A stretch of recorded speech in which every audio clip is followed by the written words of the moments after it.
एक ऐसा हवेली का दरवाजा जिसके अंदर एक डायन रहती हो। अगर उसके अंदर आप चले जाएं तो आपका क्या हाल होगा। चलिए आपको एक ऐसी ही कहानी सुनाता हूँ। अब तक हमने पढ़ा, मैं और मेरा भाई हम दोनों हवेली में प्रवेश करते हैं और हवेली देखने के दौरान मुझे एक साया दिखता है जिसका पीछा करते हुए मैं छोटी बहू के कमरे तक पहुंच जाती हूँ। पेंटिंग देखने में बाहर निकलना चाहती हूँ लेकिन दरवाज़ा अपने आप ही बंद हो जाता है। साथ ही किसी की हंसी की आवाज़ गूंजने लगती है। अब आगे हंसी की आवाज़ इतनी तेज थी कि मैंने अपने कान बंद कर लिए। थोड़ी ही देर में सब शांत हो गया और वो दरवाज़ा भी अपने आप खुल गया। मैं जल्दी से कमरे से भाग और रोनित को ढूंढ लगी। मैं बस उस हवेली से जल्द निकलना चाहती थी। मैं सीढ़ियों से उतरती नीचे गई और रोनित की आवाज़ दी, रोनित रोनित रोनित तो कहाँ है? लेकिन कोई आवाज़ नहीं आया। मुझे अब चिंता होने लगी।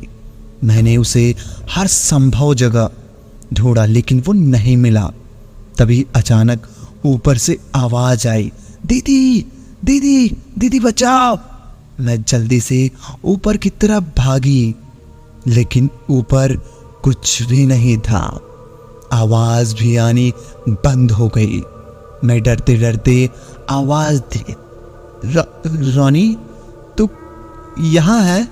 भाई मजाक मत कर, हमें निकलना है अब यहाँ से। लेकिन कोई आवाज़ नहीं आया। अब तो मैं भी डर गई थी। मैं गलियारे में आगे बढ़ती ही रही। तभी मेरे दाई तरफ गलियारे से आवाज़ आई, दी। यहाँ काफ़ी अंधेरा था। मैंने टॉर्च की रोशनी उधर डाली। वहाँ रोनी खड़ा था। मेरी जान में जान आई उसे देख के।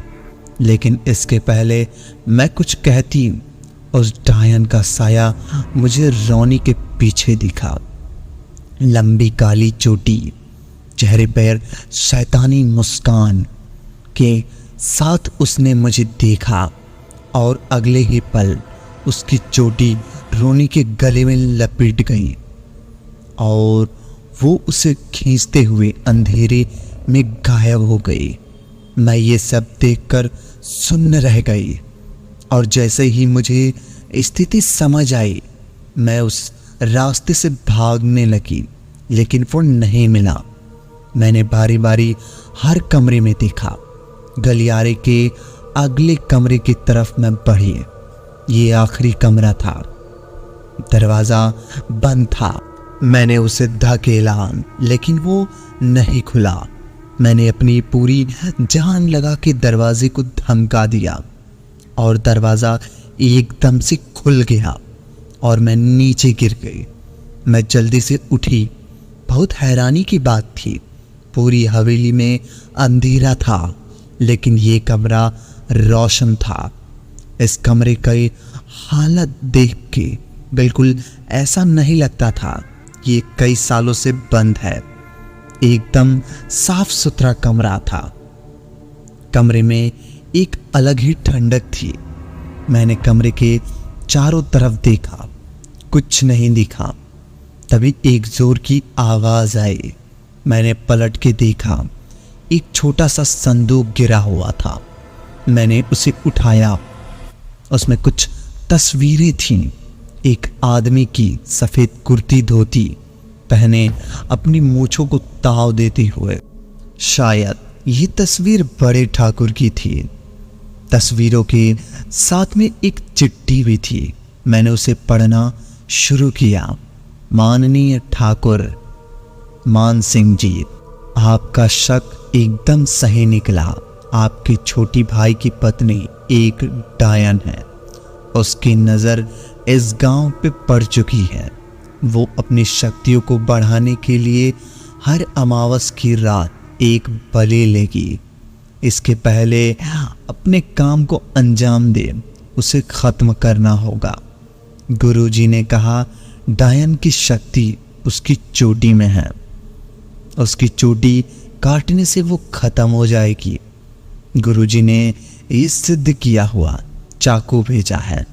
बलि लेने के पहले आपको उसे मारना ही होगा। मैं समझ चुकी थी ये कमरा हो ना हो बड़े ठाकुर का ही था, और अब मुझे उस डायन को खत्म करके अपने भाई को बचाना था। तब मैंने जल्दी से वो चाकू ढूंढना शुरू किया और वो मुझे उन तस्वीरें को नीचे मिला। मैंने उसे उठाया और बाहर आने के लिए जैसे ही उठी, मैंने सोचा कि वो आखिर है कहाँ। कि जैसे ही ये विचार मेरे मन में आया, तभी वहाँ एक आवाज़ गूंजी, वो वहीं अपने कमरे में मिलेगी। मैं चौंक गई, लेकिन मैं समझ गई थी ये बड़े ठाकुर की आत्मा है जो मेरी मदद करना चाहती है। मैं जल्दी से उस डायन के कमरे तक आई। मैंने डरते हुए दरवाज़ा खोला। कमरे का हुलिया बदला हुआ था। पूरे कमरे में दिए एक मोमबत्ती जल रही थी। डर से मेरा गला सूखने लगा। मैंने धीरे धीरे कदम को अंदर रखा। तभी मैंने देखा रानी नीचे फर्श पर लेटा हुआ है और उसके चेहरे पर मोमबत्तियां जल रही हैं। मैं समझ गई वो मेरे भाई के बलि देना चाहती है। मैं जल्दी से उसके पास गए और उसे उठाने का प्रयास करने लगी।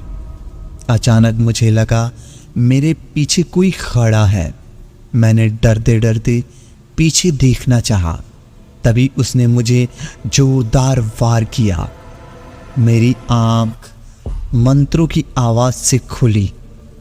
मुझे याद आया किस तरह उसने मुझ पर वार किया, और उसके बाद मेरी आंखों के आगे अंधेरा छा गया। उसकी पीठ मेरी तरफ थी। मैंने अपनी पॉकेट से चाकू निकाला और धीरे से उसकी तरफ बढ़ने लगी। उससे कुछ दूरी पर पहुंचकर मैंने जैसे ही उसकी चोटी काटने के लिए हाथ आगे बढ़ाया, उसने पलटकर मुझे देखा। उसकी आंखों में खून तैर रहा था। वो इतना गुस्से में थी कि लग रहा था मुझे खा जाएगी।